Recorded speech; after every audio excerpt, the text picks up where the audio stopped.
To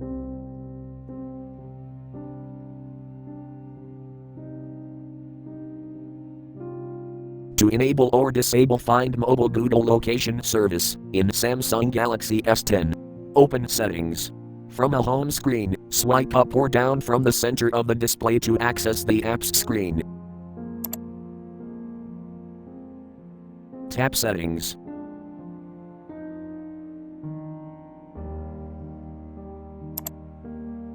Scroll down.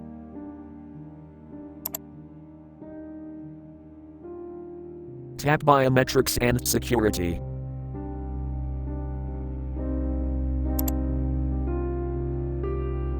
Tap Find My Mobile.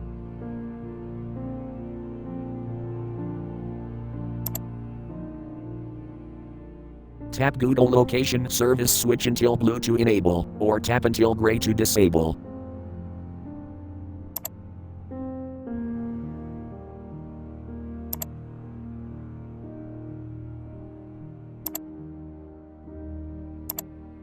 Thank you for watching. Have a nice day.